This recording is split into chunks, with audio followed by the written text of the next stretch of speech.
Hello प्यारे students, कैसे हैं आप सब। तो आज हम लोग आप लोग के लिए लाए हैं एक लीनियर इक्वेशन पे बेस्ड क्वेश्चंस है, आपके एनसीईआरटी बुक से ही है।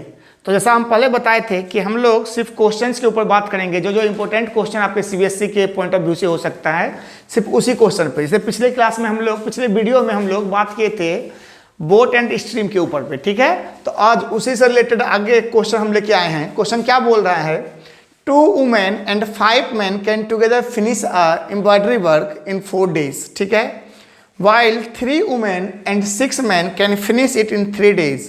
Find the time taken by 1 woman alone to finish the work and also find time taken by 1 man alone, ठीक है। तो यहाँ पे देखो ध्यान से, इस तरह सवाल आप लोग पढ़े होंगे, आपका एनसीईआरटी बुक से ही क्वेश्चन है ये, ठीक है। तो आप बनाते होंगे, तो हम बताना चाहते हैं आपको कि आप किस तरह से बनाइए कि आपके लिए आसान हो जाए वो चीज़, ठीक है। आप लोग यहाँ पे क्या एज्यूम कर सकते हो कि time taken by 1 man to complete the work, या time taken by 1 women is complete the work, ऐसे आप लोग शुरू करोगे इसको। हम क्या करना चाह रहे हैं आपको इसे शुरुआत करने के लिए, यहाँ ध्यान दीजिए। हम मानते हैं इसको कि let the work done by 1 man is x workman in 1 day कर दो, in 1 day equal to x, ठीक है। और फिर work done by 1 woman in 1 day equal to y। मतलब हम क्या मान लिए कि एक आदमी एक दिन में x काम करता है और एक औरत एक दिन में y काम करती है, ठीक है। तो ये बताओ ऐसा ऐसा कितना आदमी है, 2 आदमी है और 2 औरत है और 5 आदमी है, ठीक है। और पूरा काम करने में कितना समय लग गया उसको, 4 डेज का समय लग गया। तो अगर आप यहाँ से अब इक्वेशन को सॉल्व करें तो आप डायरेक्टली क्या लिख सकते हैं, अकॉर्डिंग टू क्वेश्चन। देखो एक बार बताओ कि एक आदमी जो है, एक आदमी x काम कर सकता है कितना दिन में, एक दिन में। तो ऐसा ऐसा कितना आदमी आपके पास है, आपके पास 5 आदमी है, ठीक है। तो आपके पास क्या हो गया, 5 आदमी, मतलब 5x वर्क करेगा। ध्यान से मेरी बात समझिए, अगर एक आदमी एक दिन में x काम करता है तो 5 आदमी एक दिन में कितना काम करेगा, 5x वर्क करेगा ना, ठीक है। अच्छा, उसी तरह से एक औरत जो है, एक औरत एक दिन में y काम करती है, तो 2 औरत एक दिन में ही कितना काम करेगी, 2y वर्क करेगी। और ऐसा ऐसा दोनों मिले कितना दिन तक काम किया, 4 दिन तक काम किया। कितना काम कंप्लीट हुआ, 1 काम कंप्लीट हुआ। समझ में आया बात, ठीक है। अच्छा, तो इससे क्वेश्चन क्या सॉल्व हो गया आपके पास कि 20x + 8y = 1, ठीक है। ये इक्वेशन आपका 1 हो गया। इसी तरह से सिमिलरली आप बनाइएगा सेकंड इक्वेशन। तो कितना आदमी है, 6 आदमी है और 3 वुमेन है। तो 6 आदमी का 6x अब प्लस, अगेन फिर से करो, अगेन करके लिख दो, अगेन 6 आदमी है तो कितना हो गया, 6x वर्क करेगा एक दिन में। समझो, मतलब कि अगर एक आदमी एक दिन में x काम करता है, तो अगर 6 आदमी हो गया तो 6 गुना काम होगा ना भाई, तो कितना हो जाएगा, 6x वर्क हो गया। और उसी तरह से 3 वुमेन है तो कितना हो गया, 3y वर्क हो गया। और ये सब कितना दिन तक काम करता है बताओ, ये सब करता है सब मिला के कितना दिन में, तो फिनिश इन द कितना डेज, इन 3 डेज। तो इन 3 डेज बराबर क्या हो गया, फिर से 1 काम हो गया। इसको फिर से आप मल्टीप्लाई कर दो, कितना हो गया, 18x + 9y = 1। ये इक्वेशन आपके पास सेकंड आ गया। आपके पास दोनों इक्वेशन दिया हुआ है, अब दोनों को आप सॉल्व कर लीजिए फ्रॉम 1 and 2 एलिमिनेशन मेथड से, फ्रॉम 1 and 2। तो यहाँ पे क्या गया आपके पास कि 20x + 8y = 1, ये 8 लिखा हुआ है।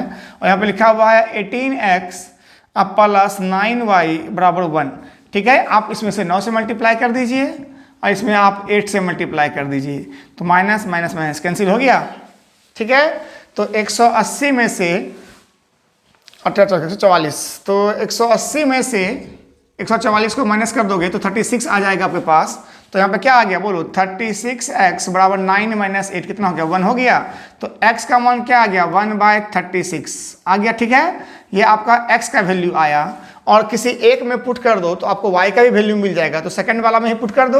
तो सेकंड वाला में क्या बोला है, 18x। अच्छा, सेकंड वाले में ही क्यों पुट किया जरा बताओ, क्योंकि 18 से 36 कट जाएगा 1/2 बार में, ठीक ना। इसलिए सबको समझते चलो।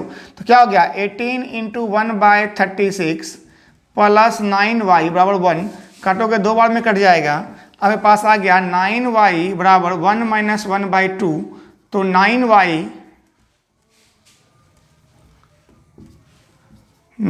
बराबर कितना हो गया 1/2, तो y का मान क्या आ गया 1/18 आ गया। अब एक बात ध्यान से समझिए, देखो इसका मतलब x क्या माने थे कि एक आदमी एक दिन में x काम करता है, तो एक आदमी एक दिन में कितना काम करता है 1/36 काम करता है। और आपसे क्या पूछ रहा है कि time taken by one man to complete the work, तो जो भी x का वैल्यू आएगा आप उसको उलट दीजिएगा। याद रखना क्यों बोल रहे हैं आपको ऐसा, ध्यान से मेरी बात समझिए कि अगर मान लो कि एक आदमी एक दिन में, ध्यान से मेरी बात समझना, एक आदमी एक दिन में अगर 1/36 काम करता है, तो इसका मतलब है कि 1/36 वर्क को कंप्लीट करने में उसको 1 डेज लग गया। तो 1 वर्क को कंप्लीट करने में कितना देर लगेगा 36 डे लग जाएगा। तो आप इतना सिंपल याद रखिएगा, जो x का वैल्यू आएगा उसको लास्ट में क्या कर देना है, आपको उलट देना है, और y का वैल्यू को क्या कर देना है, उलट देना है। तो इसका मतलब क्या हो जाएगा, time taken by one man बराबर कितना हो जाएगा 36 डेज, और time taken by one women अब क्या हो जाएगा, इसको भी उलट दो, y को भी उलट दो, कितना हो जाएगा 18 डेज। कोई डाउट इस बात पे है? तो आपका आंसर क्या हो गया 36 डेज और 18 डेज, आपका आंसर कंप्लीट। तो अगर आप इस तरह से बनाते हैं तो आपको लास्ट में सिर्फ दिमाग में रखना है कि आपको क्या करना है, उलटना है उसको, ठीक है। तो ये पहला क्वेश्चन हमारा कंप्लीट हो गया। एक क्वेश्चन और हम ले लेते हैं जल्दी से आपको देखने के लिए। ये सपोज करो यहाँ पे एक क्वेश्चन दे रखा है,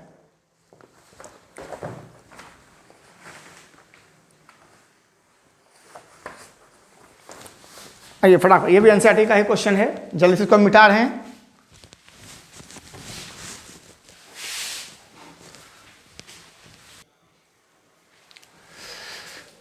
हाँ देखिए, अब हम आप के पास एक नेक्स्ट क्वेश्चन है, हमारे पास क्या है कि इन ट्रायंगल, ये भी आपका एनसीईआरटी से ही है। अब ज़्यादातर क्वेश्चन भी हम लोग एनसीईआरटी से ही कर रहे हैं ताकि आपको कॉन्फिडेंस आए कि सवाल आपसे बने एग्जाम में, ठीक है। यहाँ पर ध्यान दो, क्या बोला, in triangle ABC angle C equal to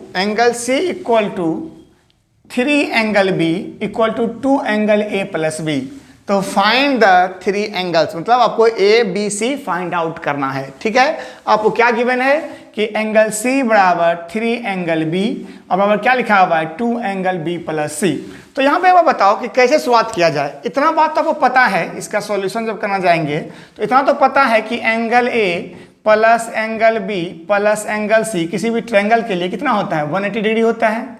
क्या बोल रहे हैं, किसी भी ट्रायंगल में A plus B plus C का सम कितना होगा 180 डिग्री होगा। अब यहाँ पे बात किसका है कि आप सबको इसका अगर सॉल्व करना चाहते हैं तो आप सबको क्या कीजिएगा कि किसी एक में कन्वर्ट कीजिए, तभी सवाल आपसे आसानी से बन पाएगा। देखो ध्यान से क्या क्या दिया हुआ है आपके पास कि एंगल C बराबर angle C equal to 3 angle B। तो यहां से हुआ, देखो C क्या है 3 एंगल B है, ये तो पता चल गया। इसको इक्वेशन को आप 1 मान लीजिए। मतलब देखो हम क्या बोलना चाह रहे थे कि A B C तीनों को सेम ही एंगल में कन्वर्ट करो। तो यहाँ पे C जो है ऑलरेडी B से कनेक्टेड है, इसका मतलब 3 C किसके बराबर है 3 इंटू B के बराबर है, ठीक है। अब यहाँ पे देखो इसको और इसके साथ में जिम को यहाँ पर से ये पहला हो गया दूसरा हो गया, चलो ठीक है। इसको हम 1 मान लेते हैं, इसको हम 2 मान लेते हैं और इसको हम 3 मान लेते हैं। तो इसका मतलब ये हो गया कि इसको हम 1A लिख दें यहाँ पे, या कंफ्यूजन मत हो जाना भाई, यहाँ पे इसका मतलब है ये 1 2 3 मतलब ये इक्वेशन 1 हो गया, ठीक है। अच्छा अब यहाँ पे देखो अगर 2 और 3 के साथ में चलोगे 2 एंड 3 से तो क्या होगा 3 एंगल B बराबर 2 angle A plus angle B। तो यहाँ पे अगर आप चेक कीजिएगा तो क्या हो जाएगा 3 एंगल B बराबर 2 angle A plus 2 angle B। तो इसका मतलब है कि आप B को B के पास चले जाइए तो एंगल B बराबर क्या हो गया, जब बताओ 2 एंगल A। तो एंगल A का मान क्या आ गया हाफ एंगल B हो गया। अब ध्यान से देखिए कितना अच्छा मेरे पास रिलेशन आ गया कि C जो है B का 3 गुना है और A जो है B का आधा है। अब इस सबको उठाकर हम इसमें पुट कर देते हैं, है ना। तो यहाँ पे क्या हो जाएगा एंगल A जब क्या लिख सकते हैं बोलो तो यहाँ पर से हाफ एंगल B लिख सकते हैं इसको। तो ये हाफ एंगल B हो गया। एंगल B कितना है, एंगल B तो ऑलरेडी आपका एंगल B ही है, ठीक है। और एंगल C कितना है, तो 3 एंगल बी है, तीनों मिला के कितना डिग्री 180 डिग्री। तो बताओ यहाँ पे कितना आ जाएगा, एंगल बी को आप एलसीएम कॉमन ले लीजिए, तो यहाँ पे क्या बचा 1/2, यहाँ पे क्या बचा 1 बचा, और यहाँ पे क्या बचा 3 बचा, बराबर क्या आ गया 180 डिग्री। तो एंगल बी इसका एलसीएम लोगे तो कितना आ जाएगा 2 हो जाएगा, तो 1 प्लस कितना हो जाएगा 2 + 6, तो 6 2 8 1 9 बराबर कितना डिग्री 180 डिग्री। तो यहाँ पे एंगल बी इंटू 9/2 बराबर 180 डिग्री, काटोगे इसको 20 बार में तो एंगल बी का मान क्या आ जाएगा 40 आ जाएगा। तो एंगल बी आपका 40 डिग्री हो गया, और एंगल ए क्या हो गया इसका बी का आधा हो गया। तो बी का आधा मतलब कितना हो गया भाई बोलो 20 डिग्री हो गया। और एंगल सी जो है 3 एंगल बी था, तो 3 × 40 मतलब कितना हो गया 120 डिग्री हो गया। कोई डाउट किसी के मन में यहाँ तक में समझने में? बोलिए जल्दी से इसको उतार लीजिए, ठीक है।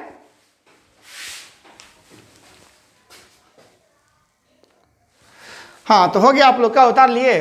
तो देखो हम लोग क्या क्या किए इस सवाल में, जल्दी से देख लो एक बार कि यहाँ पे आपको क्या दिया हुआ था कि ट्रायंगल ABC है, जिसमें आपको ये रिलेशन दिया हुआ था कि एंगल C जो है वो 3 टाइम्स है एंगल B का, और ये किसके बराबर है 2 × A + B के बराबर है। तो जब भी इस तरह का सवाल आपको दिखाई पड़े जो लगातार 3 चीज दिया हुआ है इक्वल टू में, तो आप पहला को 1, इसको 3 मान लो, ठीक है। तो अब आपको पता है किसी ट्रायंगल ABC में तीनों का सम कितना होता है 180 डिग्री होता है। अच्छा उसके बाद अगर आप 1 और 2 लीजिए, 1 और 2 ले लीजिए, वहां से 1 और 2 ले लीजिए, तो एंगल सी बराबर क्या दे रखा है आपके पास 3 एंगल बी ऑलरेडी दे रखा है। इसका मतलब सी का बी के साथ में रिलेशन दिखाई पड़ रहा है, ठीक है। अब हमको ए को बी के साथ में रिलेट करना है, ठीक है। सर बी के साथ क्यों रिलेट कर रहे हैं? क्योंकि देखो ध्यान से बात समझो, अगर इसको हम इसके साथ में रिलेट करेंगे तो फिर हमको बी का वैल्यू पुट करना पड़ेगा। इससे बेहतर है कि हम सी को बी के साथ रिलेट कर दिए और ए को भी बी के साथ ही रिलेट कर देते हैं। तो 3 एंगल बी बराबर क्या हो गया 2 angle A plus angle B.